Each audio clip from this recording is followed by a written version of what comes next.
Por que o livro de Juízes está na Bíblia?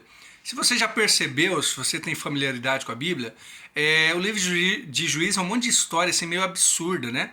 Por exemplo, tem a história de Gideão, interessante, bonito, que vai lá e liberta o povo com 300 homens apenas. Aí ele volta e pega e faz da capa dele uma capa de adoração.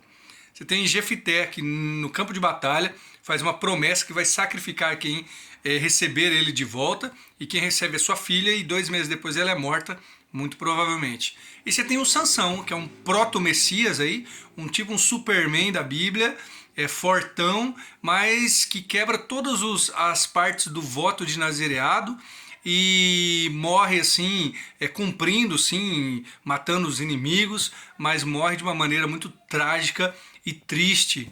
Por que o livro de Juízes está na Bíblia?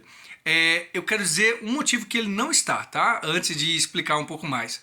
O livro de Juízes não é moralista e é por isso que a gente tropeça nele muitas vezes. Às vezes a gente lê as histórias da Bíblia, igual quando a gente vai contar história para criança, talvez você já se pegou assim, né? Então tudo tem que virar uma moral. E a moral normalmente é assim, tá vendo? Obedeça, seja bonzinho, que vai dar tudo certo. Ó, normalmente a gente conta como Davi, né? Ó, Davi foi um menino bom, bacana, ele venceu Golias. Se você for bonzinho, você vai vencer Golias, né? Só que isso já não tá certo com Davi, que é em outro livro da Bíblia, que é Samuel. Mas com Sansão dá menos ainda, né? E com os outros, qual que é a ideia da teologia de Juízes? Nós temos que pensar o contexto histórico e canônico em que Juízes está. Ele vem logo depois de Josué, aliás, está conectado ao livro de Josué, que é quando o povo entrou na Terra Prometida. Aí Josué envelhece, morre lá, no final de Josué, ele dizendo: eu e minha casa serviremos ao Senhor.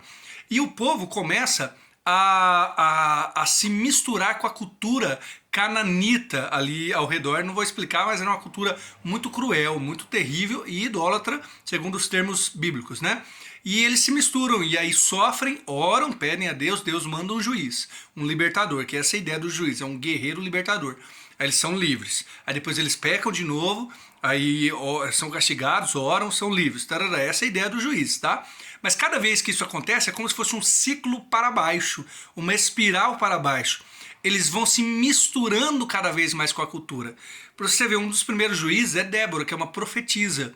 E o último juiz é Sansão. É para você ter ideia a diferença gritante, que é nem a sociedade judaica ou israelita da época não consegue mais providenciar gente consagrada de fato, né? Essa é a ideia, tá? A teologia de Juízes mostra uma mistura com a cultura e teologia daquele povo.